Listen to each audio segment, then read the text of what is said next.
Bonjour et bienvenue dans la semaine de l'écho consacrée à la crise, à la souveraineté et à la transition énergétique en Europe. Et pour en parler, j'ai le plaisir d'accueillir Anne-Catherine Husson-Traoré, directrice générale de Novetic, Anne de Bréjas, ingénieure de recherche chez EDF et porte-parole de la Fédération Sud Énergie, Nicolas Bermans, responsable Europe, expert énergie-climat à l'Institut du développement durable et des relations internationales, et à distance, Franck Rubanovic, consultant et président du CLE, l'association des grands consommateurs d'énergie. Bonjour à tous les quatre et merci d'avoir accepté notre invitation. Bonjour. Au sommaire de cette émission, après la flambée, les prix du gaz sont en nette baisse. En 7 mois, ils sont passés en France de 600 € le mégawatt à 100 €, soit leur niveau d'avant la guerre en Ukraine. Pour autant, a-t-on vraiment passé le plus dur de la crise énergétique? Comment garantir plus de stabilité des prix? Élément de réponse à suivre. Au moment où le président français défend la souveraineté européenne aux Pays-Bas, un rapport de la commission d'enquête de l'Assemblée nationale dresse un constat accablant. Fermeture de centrales, divagation politique, manque d'investissement dans le nucléaire ou le renouvelable. La France a perdu son autonomie énergétique. Comment sortir de notre dépendance aux énergies fossiles? Nous ferons le point avec nos invités. Et pendant ce temps, l'Allemagne tourne la page du nucléaire. Ce samedi, les 3 dernières centrales du pays seront fermées définitivement. Comment s'y est-elle préparée? Où en est sa transition énergétique? À quand la souveraineté et à quel prix? On retrouvera notre correspondant à Berlin. Mais d'abord, en France, le prix du gaz redevient abordable. Une bonne nouvelle pour les industries qui en consomment d'importantes quantités. C'est le cas notamment de la verrerie d'Arc dans le Nord-Pas-de-Calais qui a rallumé ses fours après plusieurs mois d'arrêt. Le reportage de nos confrères de France 3. Ils étaient à l'arrêt depuis septembre dernier. La verrerie d'Arc dans le Pas-de-Calais rallume ses fours. Un 4e aujourd'hui. Au total, 7 des 9 fours vont être relancés dans les 2 prochains mois. De quoi rassurer les 4500 salariés français. Mais ça fait du bien de voir que tout retourne, il y a du monde qui vient et tout le monde est content de travailler. On a connu un hiver qui était un petit peu compliqué avec un niveau d'activité qu'on n'avait jamais vécu. On était à entre 30 et 40% d'une activité standard. Et donc le fait de revoir l'ensemble de l'activité qui reprend, forcément, c'est une grande satisfaction. Parmi les 1600 salariés toujours au chômage partiel, les personnels de production devraient retrouver prochainement une activité à temps plein. Là, aujourd'hui, tous les fours sont pratiquement redémarrés. On va sortir tout doucement de la période d'APLD, donc le chômage partiel pour beaucoup d'entre nous. Oui, c'est effectivement une bonne nouvelle, ça ne pouvait pas durer. Une reprise d'activité rendue possible par la baisse du prix du gaz. À l'automne 2022, l'entreprise le payait 15 fois plus cher qu'avant la crise de l'énergie. Difficile alors de faire face quand l'usine consomme autant de gaz qu'une ville comme Lille. Le redémarrage des fours est un bon signal et le carnet de commandes commence déjà à se remplir. Franck Rubanovic, la crise énergétique est-elle vraiment finie pour les grandes entreprises très consommatrices d'énergie comme celle que vous représentez? Non, elle n'est pas terminée. C'est vrai qu'on est passé par le plus fort de la crise à l'été 2022 quand les prix du gaz ont atteint plus de 150 € et les prix de l'électricité ont dépassé 1000 € du mégawattheure. Pour autant, il faut voir que les prix du gaz aujourd'hui restent 2,5 fois plus élevés que ce qu'ils étaient avant la crise. On était autour de 20 €, on reste autour de 50 €, donc on a des prix qui restent sensiblement élevés. Qui plus est, on garde des inquiétudes sur l'hiver prochain parce que si la reprise chinoise se confirme, on peut avoir une vraie concurrence entre l'Asie et l'Europe et un prix du gaz qui repart à la hausse. Donc on reste très vigilant même s'il y a une petite embellie. Est-ce que ça voudrait dire que des entreprises pourraient à nouveau stopper leur production? On n'en est pas là, mais ce n'est pas complètement exclu l'hiver prochain. On reste vigilant. Nicolas Bermans, comment expliquer cette baisse des prix actuels? Ça s'explique parce que le prix du gaz est défini sur un marché et le marché est influencé par l'offre et la demande. Il y a eu des transformations côté offre. L'Europe a été en capacité de trouver du gaz qui venait d'ailleurs. Il faut se rappeler qu'avant la crise, 45% du gaz naturel en Europe provenait de Russie par pipeline. Et maintenant, on a réduit à l'échelle de l'année en 2022 à 16% ce ratio-là. Ça veut dire importer du gaz naturel liquéfié d'autres sources. La deuxième raison, c'est qu'il y a eu des efforts assez important du côté de la demande, de la réduction de la demande. Vous voulez dire que les appels à la sobriété ont porté leurs fruits? Alors, en partie. Une partie de cette réduction de la demande provient de facteurs conjoncturels, du fait qu'on a eu un hiver relativement doux en Europe. Ça explique, par exemple, selon les experts, la moitié de la réduction de la consommation dans le bâtiment. Les besoins de chaleur ont été moins importants. Et il y a une partie aussi qui s'explique par le fait que, par exemple, la verrerie d'Arc et d'autres industries se sont arrêtées. Donc ça, c'est des choses, finalement, qui ne se reproduiront pas l'année prochaine ou qui ne seront pas souhaitables. Mais néanmoins, on arrive à identifier qu'il y a eu des efforts de sobriété, de moindre consommation, à la fois des ménages et des entreprises. Ça peut provenir de l'augmentation du prix, mais ça provient aussi des appels qui ont été faits à la responsabilité des acteurs. Anne-Catherine Traoré, on entendait Franck Roubanovitch inquiet pour l'hiver prochain. Qu'en sera-t-il? Quels sont les il a toutes les raisons de l'être, puisque c'est ce qui vient d'être dit. C'est-à-dire qu'on a, une fois de plus, sur une question absolument cruciale et sur laquelle tous les acteurs, y compris la verrerie qui vient de reprendre, ont besoin de visibilité. On se dit, ouf, on a passé l'hiver. Mais et alors? Et en plus, la sobriété qui consiste à dire qu'on arrête l'usine, donc elle est plus sobre, d'un point de vue économique pour l'entreprise, pas sûr que c'est dans son modèle. Donc on est aujourd'hui face à une situation alarmante, puisque, la guerre en Ukraine a montré que nous n'avions absolument pas commencé la transition énergétique en Europe, à peu près partout, puisqu'en fait, on avait, par exemple, en Allemagne, passé on sort du nucléaire en étant dépendant du gaz russe, ce qui s'est avéré une très mauvaise solution quand la guerre en Ukraine est déclenchée. Chez nous, par exemple, on en est aujourd'hui à 1% en 2021 d'entreprises qui sont en autoconsommation solaire. Or, les entreprises, c'est-à-dire qu'elles ont mis sur leurs usines ou autres des panneaux pour s'auto-alimenter. Et la vraie souveraineté énergétique, c'est d'être capable de produire l'énergie qu'on consomme. Il y a eu une explosion, alors évidemment avec 2022 encore plus, parce que la prise de conscience que la ligne énergie, qui était souvent, sauf pour les très gros énergéticiens, une ligne quelque part dans les services généraux, tout d'un coup devenait extraordinairement cher. Et le prix du gaz, c'est une chose, donc ça explique tout à fait ce que vient de dire Nicolas sur le fait que du coup, on en arrive à des schémas complètement délirants, puisque par exemple, les méthaniers qui ont amené du gaz qui avait été payé au prix fort, comme il a baissé, en fait, ils n'ont pas livré leur gaz, ils ont attendu que les prix remontent un peu, donc ils faisaient des ronds dans l'eau en Espagne, parce qu'en termes de pollution et de climat, je ne vous explique même pas les conséquences. Donc on est bien sur un marché qui en fait ne tire pas, d'abord n'est pas vraiment sobre, ne s'est pas vraiment transformé, et qu'on a encore les mêmes questions énergétiques qu'on avait le jour de la guerre, le jour du déclenchement de la guerre en Ukraine. Alors au cœur des critiques, le marché européen de l'électricité qui ne répond pas, on l'a dit, à la loi de l'offre et de la demande, ce qui serait source de volatilité. La réforme de ce marché par l'Europe, qui prévoit notamment la mise en place de contrats à long terme, est-elle de nature à éviter un nouveau choc tarifaire? Ça va un tout petit peu améliorer les choses, mais c'est largement insuffisant. Et il faut peut-être revenir sur la grosse crise qu'on a eue, les factures qui ont explosé, les industriels qui ont baissé leur production, les communes qui ont été confrontées à des multiplications par 3, 4 des factures, toutes les entreprises qui sont en difficulté. Pour le gaz, ça peut s'expliquer parce qu'effectivement, en tout cas pour quelque temps, on a une dépendance à un marché mondial, à un cours mondial qu'on arrive mal à maîtriser. Sur l'électricité, on est très peu dépendant du gaz, et à moins de 10%, sauf qu'on a des prix d'électricité qui sont complètement dépendants du prix du gaz. Pourquoi? Parce qu'on a voulu mettre en concurrence ce secteur électrique depuis maintenant 20 ans. Et en fait, on a eu une succession de crises depuis 20 ans, puisqu'on a des prix d'électricité qui ne correspondent pas du tout au coût de production.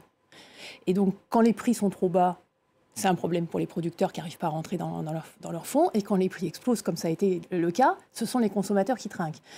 Et donc, pour nous, la seule solution, ça serait de revenir à un système régulier avec des tarifs régulés qui sont basés sur les coûts de production. On n'aurait pas eu cette crise, clairement. Et, sauf que ça paraît absolument impossible. On peut se dire, au bout de 2 ans de crise vraiment majeure, enfin, on pourrait espérer remettre en débat cette question et dire pourquoi est-ce qu'on reste dans un système en concurrence qui ne correspond à rien. Enfin, juste pour rappeler, les gens ont soi-disant le choix entre leurs fournisseurs d'électricité. Les fournisseurs, ils font rien. Ils produisent pas, ils stockent pas, ils transportent pas. C'est des financiers qui achètent pour revendre de l'électricité. Et non, c'est toujours impossible. Donc, qu'est-ce qu'on fait? On essaye de rajouter des rustines comme depuis 20 ans. Et donc là, de développer des contrats à long terme pour au moins essayer de stabiliser un peu les prix et d'être moins dépendant de ce prix de marché, mais on restera dépendant de ces prix de marché.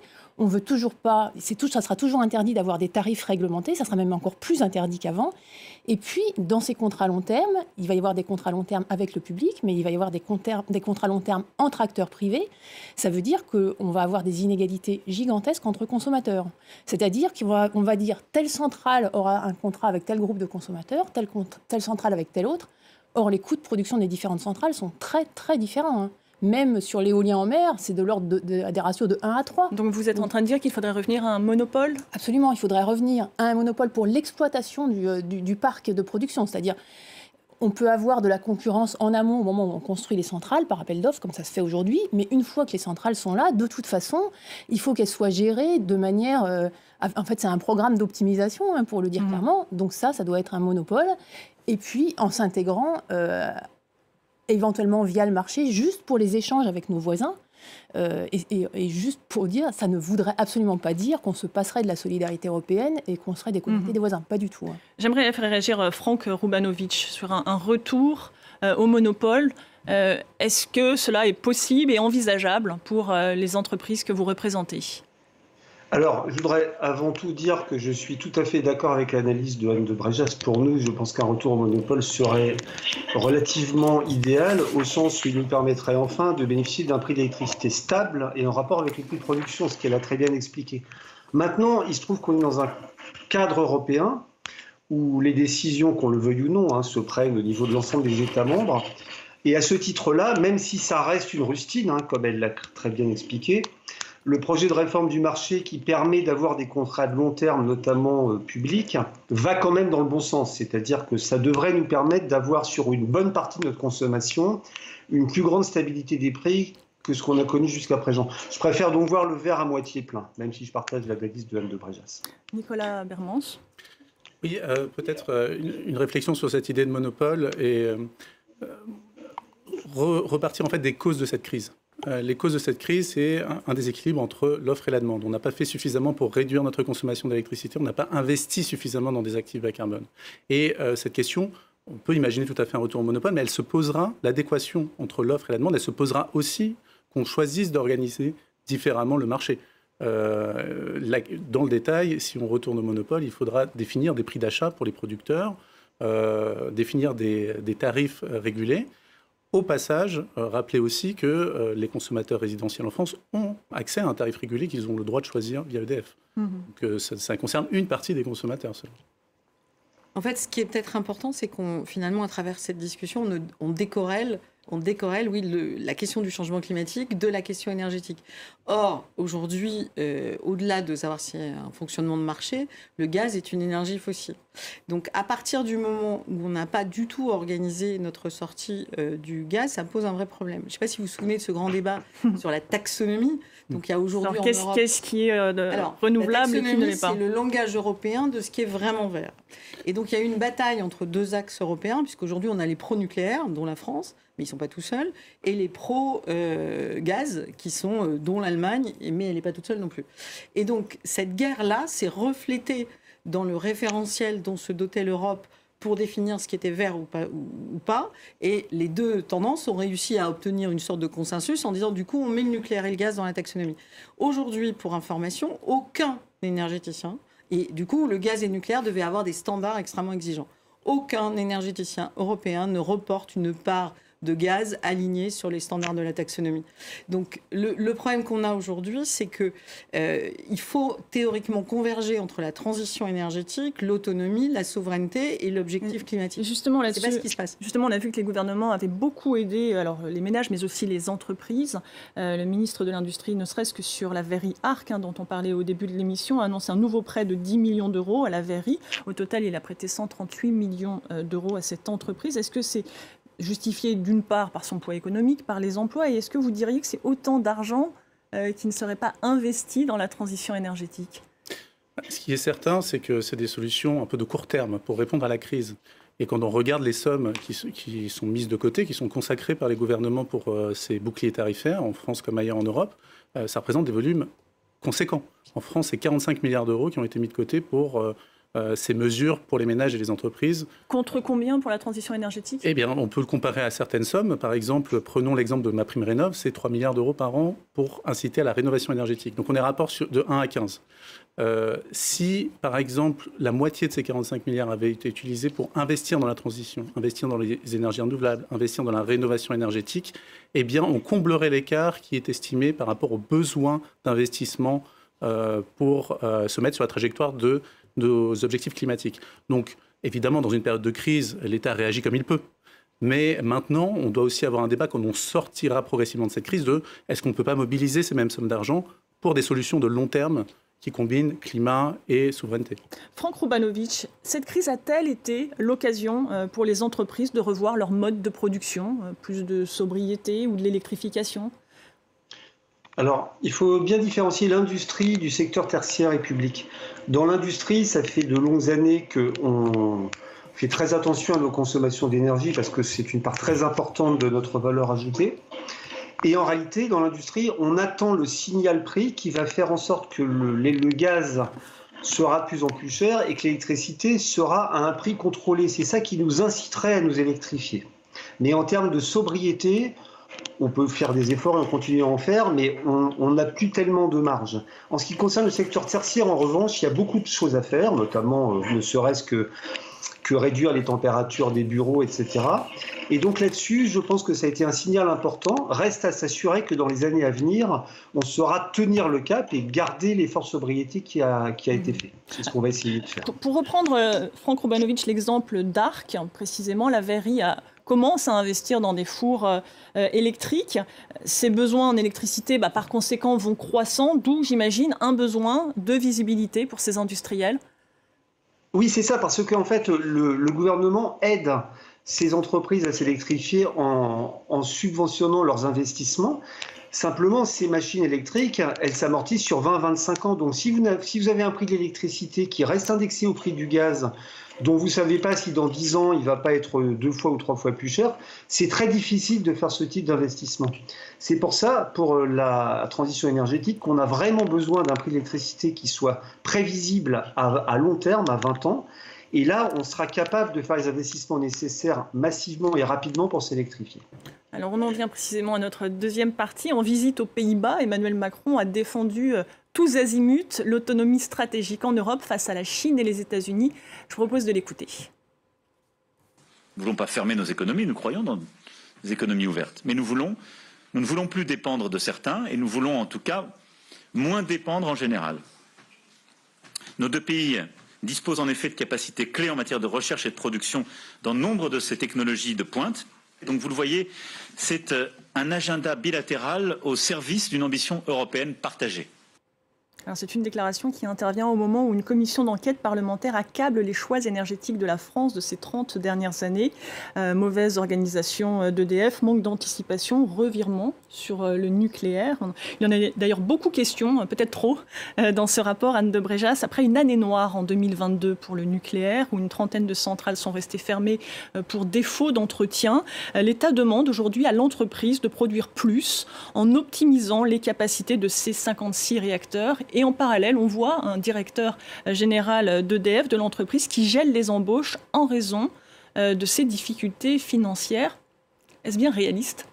Non, on fait du pilotage à vue depuis longtemps. Alors juste pour les difficultés du parc nucléaire, c'est essentiellement en très grande partie lié à un défaut de conception générique, pas un défaut d'entretien, même si on a un parc vieillissant avec une production qui baisse.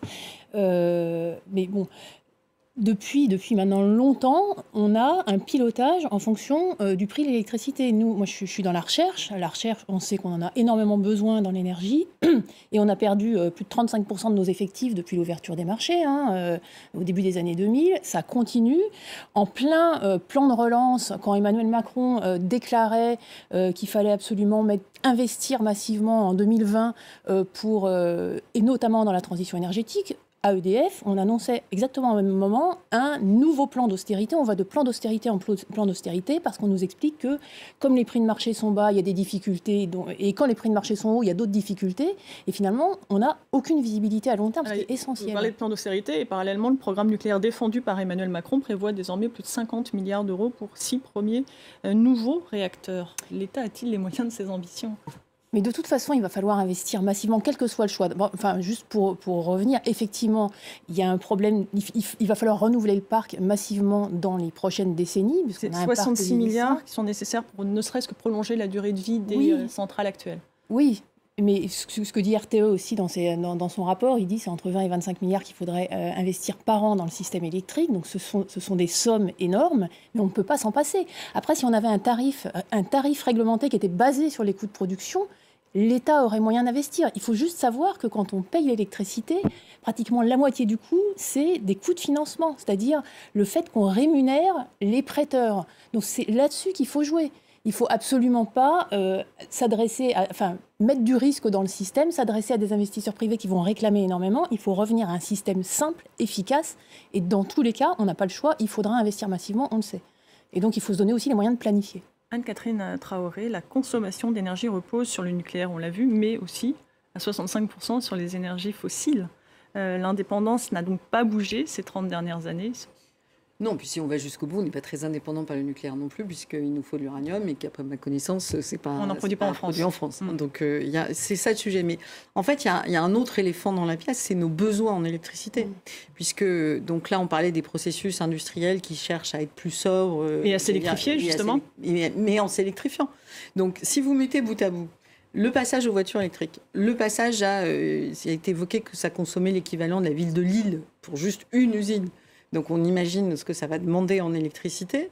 Là, la question, elle est fondamentale. La question est à quel coût, évidemment, mais surtout à qu'est-ce qu'on est capable de produire en termes d'électricité. Et même sur des choses, par exemple, les câbles en cuivre, on sait qu'on est vraiment au maximum de la production mondiale. On ne peut pas aller plus loin. Or, si vous mettez juste sur le papier un certain nombre d'éléments, vous voyez bien que ça ne va pas être tenable. Et en fait, le vrai sujet économique fondamental, c'est que la plupart des business plans sont faux parce que, comme vous le disiez, monsieur, il n'y a pas de visibilité. Donc aujourd'hui, vous êtes un gros consommateur d'électricité, vous ne savez pas à quel prix vous allez le payer. Donc vous faites un business plan sur 5 ou 10 ans et vous l'avez très bien expliqué. Qu'est-ce que vous voulez ? Vous mettez des variables dont vous savez pertinemment qu'elles vont peut-être totalement à côté, totalement... Enfin, vous ne savez pas. Et donc là-dessus, et la question de est-ce que le système électrique français est capable maintenant et dans les 5-10 ans de produire l'électricité nécessaire pour la transition qu'on est en train de programmer à base de tout électrique, je pense qu'Anne me confirmera que c'est non. Donc la question, c'est est-ce qu'on s'y met ou pas ? Franck Roubanovic, la question, est-ce qu'on s'y met ou pas ? Est-ce que vous partagez ce constat accablant du rapport parlementaire ? Et on a vu Emmanuel Macron qui a défendu des filières industrielles, l'éolien notamment, le solaire. Est-ce que c'est la solution et peut-être à quel prix ? Je partage tout à fait le constat. On a perdu 20 ans. Il y a eu des décisions absolument dramatiques, que ce soit en France d'ailleurs, en arrêtant la filière nucléaire, et encore plus en Allemagne, en sortant totalement du nucléaire. Ce sont des choses qu'on va payer cash très cher dans les décennies qui viennent, parce qu'il va falloir 20 ans pour remonter au niveau de production nucléaire nécessaire pour couvrir nos besoins. Moi, je pense qu'on est dans un tel état de besoin d'énergie, et notamment d'électricité, qu'on doit développer à la fois le nucléaire et à la fois les énergies renouvelables, même si on sait que les renouvelables sont intermittentes et à ce titre compliquées à gérer. On n'a tout simplement pas assez de nucléaire disponible aujourd'hui pour couvrir nos besoins. Donc moi, je suis évidemment très favorable à l'accélération du nucléaire, mais aussi à l'accélération de l'éolien offshore. Nicolas Brémans, l'Europe et la France se sont dotés d'une stratégie bas carbone, d'objectifs ambitieux qui ont été d'ailleurs revus à la hausse. Où est-ce que ça coince ? Ça coince dans la mise en œuvre. On a des grands objectifs, on a de plus en plus d'ambition, mais vraiment, la question, c'est est-ce qu'on arrivera à déployer tout ce qu'on a mis sur le papier ? Alors, je voudrais avoir quand même un point de vue, si on prend l'échelle européenne, un point de vue moins négatif. On a des développements importants qui accélèrent dans les énergies renouvelables dans beaucoup d'États pour produire de l'électricité. Il reste un gap important. Et quand je dis énergie renouvelable, c'est énergie renouvelable électrique, mais énergie renouvelable thermique aussi. Donc ça, c'est essentiel. Précisément, on va regarder un exemple de ces énergies renouvelables qui sont en plein boom. On va s'intéresser notamment au biométhane, filière qui était inexistante il y a encore quelques années, mais qui aujourd'hui est précisément en pleine expansion. Regardez ce reportage de Rebecca Martin, Jonathan Walsh et Armelco. Moritz Quack est un pionnier. Il a été l'un des premiers en France à parier sur la biométhanisation, un processus biologique de dégradation des matières organiques qui permet de produire du gaz. Le fonctionnement du méthaniseur reprend l'ensemble du fonctionnement de la biologie qui s'opère dans la panse de la vache. C'est juste qu'on va le reconstituer de manière artificielle dans une cuve. Depuis 10 ans, il recycle des effluents d'élevage et des déchets agricoles et agroalimentaires pour produire de l'énergie. Un gaz vert au même niveau de qualité que le gaz naturel et injecté dans le réseau. 13 gigawattheures par an, de quoi alimenter plusieurs centaines de foyers alentours. Ça, c'est très important. On arrive à produire l'énergie verte du territoire. Et à l'échelle nationale, on peut s'imaginer qu'en 2030, les agriculteurs et autres acteurs de la filière biométhane seront en capacité de produire 20% des besoins de la France. Ça veut dire que si on fait bien le travail, on n'aura absolument plus besoin du gaz russe. Pour le WWF, le biogaz est une formidable énergie renouvelable. Mais l'ONG environnementale met en garde contre les potentielles dérives d'une filière à la croissance trop rapide, qui pourrait peser sur les prix et la disponibilité des matières premières. Ce qu'on ne souhaite absolument pas voir se développer, ce sont des exploitations agricoles qui, par exemple, vont se mettre à utiliser des pesticides, à utiliser des engrais de synthèse, à irriguer des cultures intermédiaires pour alimenter des méthaniseurs. Avec 2 à 3 nouveaux méthaniseurs raccordés au réseau chaque semaine, et 8000 emplois créés rien qu'en 2022, la filière de la biométhanisation est en plein boom en France. Mais le contexte inflationniste pourrait freiner cette croissance exponentielle. Investir coûte déjà 20% plus cher qu'il y a 10 ans.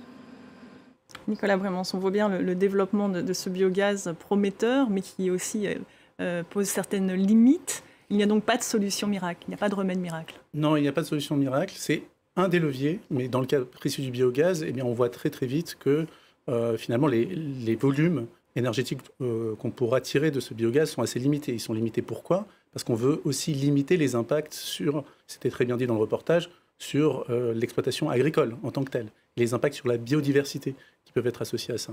Donc ce serait un mirage de faire croire qu'on pourra remplacer le gaz naturel actuel, le gaz fossile, à l'identique avec les ressources en biogaz qui existent en France. Ce n'est pas vrai. Ce qu'on va devoir faire, c'est certainement développer ce biogaz, consacrer ces molécules à certains usages là où ils ont le plus de valeur et penser une réorganisation des vecteurs énergétiques. C'est d'ailleurs pour ça qu'on parle d'électrification pour les besoins de chauffage aussi, les besoins de chauffage dans l'industrie ou dans le bâtiment. Et c'est pour ça que la question de l'investissement dans la production d'électricité et dans la réduction des usages est si importante. On va prendre la direction de l'Allemagne qui, pendant ce temps, doit fermer ses 3 dernières centrales nucléaires ce samedi. Luc André, bonjour. Vous êtes notre correspondant à Berlin. À l'automne dernier, l'Allemagne avait décidé de prolonger ses réacteurs en raison de la crise énergétique. Cette fois, pas de report. Cette sortie du nucléaire, elle ne s'est pas faite en un jour. Et non, et contrairement à une idée répandue, la sortie du nucléaire n'a pas été amorcée par Angela Merkel après la catastrophe de Fukushima, mais par Gerhard Schröder 9 ans plus tôt, en 2002. Angela Merkel, elle, avait voulu revenir sur cette décision quelques mois avant l'accident à la centrale japonaise, mais l'onde de choc de cette avarie l'a conduit à une volte-face pour rester en phase avec la population allemande, qui d'ailleurs, une frange de cette population, avait toujours contesté ce choix technologique depuis les années 1970. Donc l'ex-chancelière Angela Merkel a été un petit peu opportuniste et elle a donné l'impulsion définitive pour se passer de l'atome dans la production d'électricité outre-Rhin. La sécurité énergétique est assurée, affirment les ministres allemands de l'Environnement et de l'Économie, ajoutant que cette décision rendra le pays plus sûr. Est-ce vraiment le cas et comment l'Allemagne est-elle sortie de sa dépendance au gaz russe ? Alors pour sortir de cette dépendance, Berlin a diversifié ses approvisionnements à marche forcée. En quelques mois, des accords ont été passés avec le Qatar, avec le Canada pour livrer du gaz. On a construit des terminaux GNL pour l'accueillir, le pays n'en avait pas. Et puis l'Allemagne aussi relancé des centrales à charbon assez polluantes. Et donc, en répartissant un peu plus les risques entre différents fournisseurs, l'Allemagne a réduit son exposition. L'étape suivante pour réduire sa dépendance aux énergies fossiles, c'est de ne compter plus que sur les énergies renouvelables produites localement. Eh bien, précisément, comment sort-elle donc de sa dépendance aux énergies fossiles et où en est cette transition énergétique à l'allemande ? Alors si on considère la production d'électricité, l'an dernier, les énergies renouvelables ont couvert un peu moins de la moitié de l'électricité consommée en Allemagne. L'objectif est fixé à 80% pour 2030. C'est très ambitieux car l'essor du solaire, de l'éolien est freiné par la lenteur des procédures d'autorisation et les nombreux recours devant les tribunaux. Il faut en moyenne 7 ans pour construire une éolienne. Alors le gouvernement d'Olaf Scholz veut simplifier et accélérer les procédures, mais il y a fort à faire. Olaf Scholz l'a résumé dernièrement avec une formule assez marquante. L'Allemagne doit ériger 4 à 5 éoliennes par jour pour remplir ses objectifs 2030. C'est 4 à 5 fois plus que ce qui s'est passé en 2022. Et on parle bien sûr que d'électricité. Quand on parle d'énergie renouvelable, c'est un peu moins de la moitié couverte par les énergies renouvelables. Si on prend toute l'énergie consommée en Allemagne, alors pour le chauffage, pour le transport, la part des renouvelables n'est que de 17%. Merci beaucoup Luc André, vous étiez en direct de Berlin. Anne de Bréjas, comment regardez-vous cette sortie du nucléaire allemand et leur avancée sur le renouvelable? Si vous voyez prendre des notes. Oui, non, mais je réagissais un peu sur la question de dire c'est un problème d'autorisation et de lenteur d'autorisation, le rythme de développement des éoliennes. Enfin, on va encore une fois, vers un bouleversement de la production électrique. Moi, je suis moins tranchée sur est-ce qu'il faut du nucléaire ou pas. Il y a aujourd'hui des scénarios sur la table qui sont faits par des organismes publics, comme RTE, qui disent il y a des possibilités 100% renouvelables et des possibilités avec nucléaire. Moi, je pense qu'on devrait avoir un vrai débat citoyen là-dessus qui va au vote pour décider et ensuite aller franchement dessus.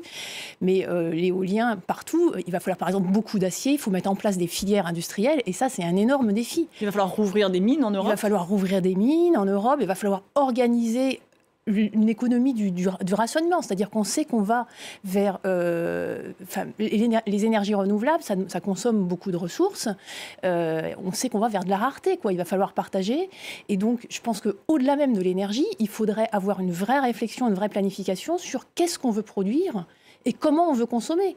Et la question de la sobriété, ce n'est pas juste les petits gestes comme voudrait nous faire croire le gouvernement. Il faut repenser complètement nos modes de production et de consommation. Il faut arrêter de dire qu'il faut travailler plus pour produire plus tout et n'importe où. Non, il faut vraiment orienter notre économie parce on est dans une économie qui se transforme complètement avec de la rareté partout sur toutes les ressources. Anne-Catherine Traoré, alors, de la rareté. Alors, de la rareté et de la pénurie, parce que je me souviens d'une conférence sur le Bitcoin où j'étais, et je leur ai dit, bon, et qu'est-ce qui se passe s'il n'y a plus d'électricité ? Et en fait, tous les gens qui étaient là, il n'y en avait pas un seul qui avait pensé à ça. Or, vous avez par exemple aujourd'hui au Kazakhstan, comme c'est un pays qui a fait appel à ce qu'on appelle les mineurs de Bitcoin, oui, les habitants du Kazakhstan, ils n'ont plus d'électricité. Et donc, nous, on a pendant très longtemps été, l'idée même d'un blackout, alors qu'en fait, il y a des catastrophes naturelles qui peuvent priver la Bretagne ou la Corse. C'est quand même les deux qui payent à chaque fois, qui n'ont plus d'électricité. Donc là, on a une espèce d'aveuglement sur le fait que la question de est-ce qu'on est capable de produire, qui est l'objet du rapport, est-ce qu'on est en capacité, qu'est-ce qu'on fait quand il n'y a plus rien, que tout est coupé et que toutes nos technosolutions ne fonctionnent plus. Parce que tout le monde parle, par exemple, on a passé l'hiver, tout va bien. Mais avec les pénuries et l'augmentation de la chaleur, la question, c'est la clim. Vous avez beaucoup plus, oui, vous avez beaucoup plus de sujets, par exemple, dans tous les gratte-ciel type la défense. La question les besoins d'électricité, elle est constante dans l'année. C'est pas pour la même chose. C'est ce que vous disiez tout à fait sur la question du tertiaire. Et ce n'est pas adressé aujourd'hui. On continue à construire, pas très loin de chez vous, il y a des tas de choses qui sortent de terre, en verre, en acier. Ouais. Donc, comment on... Très énergivore. Très énergivore pour les construire, pour les exploiter. Et alors que vraiment, ça fait 20 ans qu'on sait très bien quelle est la problématique, qu'on sait très bien quels sont les engagements climatiques. Et parce qu'on pense en silo. Et on ne pense pas systémique. J'aimerais faire réagir là-dessus précisément Franck Rubanovic et aussi peut-être comment vous regardez l'exemple allemand où on a vu une industrie, un pays industriel par nature et qui a été en première ligne pour qui les questions de sécurité énergétique sont vitales. Alors je partage le constat qui vient d'être fait sur le changement profond de société qui nous attend en termes de sobriété, en termes d'habitude de consommation et de production. On va au-devant d'une pénurie croissante de matériaux, d'une disponibilité énergétique limitée. Donc on doit remettre en question à titre personnel et à titre d'entreprise nos usages. On commence à y travailler, mais bien trop modestement. Alors pour parler de l'exemple allemand, je pense que c'est vraiment le mauvais exemple, puisqu'ils mettent tous leurs œufs dans le même panier. qui est celui des renouvelables. Et on voit qu'ils envisagent d'importer de l'hydrogène ou d'importer de l'électricité d'origine photovoltaïque d'Afrique du Nord. C'est-à-dire c'est tout sauf de l'autonomie, c'est tout sauf de la résilience. A contrario, des pays comme le Royaume-Uni ou la France envisagent de pouvoir rester exportateurs d'électricité dans les prochaines décennies. C'est la raison pour laquelle il faut continuer, à mes yeux, à privilégier le nucléaire, qui est une production d'électricité beaucoup moins consommatrice de matériaux par kilowattheure produit. Mais encore une fois, on aura besoin de tout. Donc, on est dans une telle difficulté qu'on doit à la fois faire des gros efforts de sobriété majeurs et à la fois développer au maximum de ce qui est raisonnable l'éolien, le photovoltaïque et le nucléaire. Il ne faut pas faire un combat entre ces différents types d'énergie, ce serait une grosse erreur. Nicolas Brémond, on entend l'Allemagne n'est pas un bon exemple pour ce qui est de ses choix énergétiques. En revanche, dans les aides apportées peut-être aux entreprises et aux ménages, il y a eu une forme d'approche progressive de la tarification. Vous pouvez nous expliquer et nous dire si ça pourrait être un exemple pour la France, par exemple? Alors oui, ce qui a été proposé en Allemagne, c'est un bouclier tarifaire qui finalement couvrait un coût de l'énergie en proportion de la consommation historique. Donc, c'est-à-dire les entreprises et les ménages avaient un prix plus bas que le marché lié au coût de production sur 70% de leur consommation. Ça a un avantage double parce que sur 30% de la consommation, on reste exposé à des prix élevés, ce qui donne une incitation économique aux acteurs à investir dans l'efficacité énergétique, à mettre en place des actions de sobriété. Et ça limite aussi un peu le coût pour les finances publiques, ce qui permet peut-être de consacrer une partie de cet argent pour justement investir dans la transition, trouver des solutions de plus long terme. C'est ce qu'on appelle finalement la tarification progressive de l'énergie, une tentative de cela. Alors pour l'instant c'est transitoire en Allemagne, on verra si ça perdure. D'autres États dans le monde l'ont mise en place, mais c'est peut-être une question qu'il va falloir finir par se poser. Si on est justement dans un monde plus contraint, de dire, eh bien, il y a... Avec des finances publiques très contraintes. Avec des finances publiques contraintes, mais aussi avec finalement des ressources, et de l'électricité et de l'énergie contraintes. Peut-être qu'il faut garantir un accès à l'énergie qui correspond à certains services, et ensuite facturer ce qu'on peut considérer comme de la consommation qui n'est pas à privilégier. Le bitcoin, on peut se poser la question, par exemple. C'est un autre débat. Ou d'autres consommations d'énergie qui peuvent exister. Anne-Catherine Traoré, en guise de conclusion, y aurait-il un bon élève européen en matière de sobriété et d'autonomie énergétique? On peut citer le Danemark. En fait, c'est vraiment, il a été constant dans sa volonté de s'affranchir justement en s'appuyant sur le renouvelable et l'éolien. Bon, c'est un petit pays, mais c'est un pays qui s'est donné les moyens de faire ça et qui a surtout aligné sa politique gouvernementale avec ses financements, puisque les fonds de pension danois ont dû financer tous ces parcs éoliens, avec l'objectif clair, mais avec exactement ce que chacun réclame, c'est-à-dire de la visibilité et de l'objectif qui fait que son autonomie énergétique basée était proportionnée à ses besoins. Puisque là, on parle de l'Allemagne, il ne faut pas oublier que c'est un géant industriel. Donc les besoins colossaux des usines allemandes, qui avaient fait dire d'ailleurs au moment du gaz russe que tout allait s'arrêter, que c'était la crise de 29, etc., parce qu'ils savent quels sont leurs besoins. Le Danemark a bien sûr des besoins moindres, mais il y a quand même, dans un certain nombre de pays, qui sont souvent plus petits, donc qui sont beaucoup plus conscients de leur fragilité. Et surtout, ils assument le fait que c'est la question énergétique et la question politique majeure. C'est quand même très dommage qu'on ne l'ait jamais eu dans les débats présidentiels et législatifs de l'année dernière. Nicolas Brémond, en moins de 30 secondes. Oui, je voulais réagir rapidement sur l'exemple du Danemark. Juste en parallèle à ce qu'on disait sur le nucléaire juste avant, le Danemark n'a pas de centrale nucléaire et ne planifie pas d'investir dans les centrales nucléaires. Donc, juste pour dire, ils basent leur transition largement sur les énergies renouvelables. Et finalement, au moins jusqu'à 2030-2035, c'est principalement là qu'on peut trouver des leviers pour augmenter l'offre énergétique en Europe. Ensuite, évidemment, ça ne veut pas dire qu'on doit faire comme les Danois. Chaque pays a sa spécificité. Mais pointer qu'un bon exemple peut aussi être un exemple basé sur les énergies renouvelables. Ce sera le mot de la fin. Merci beaucoup. Merci à tous les quatre d'avoir participé à cette émission. Merci à vous de l'avoir suivi. L'information continue sur France 24.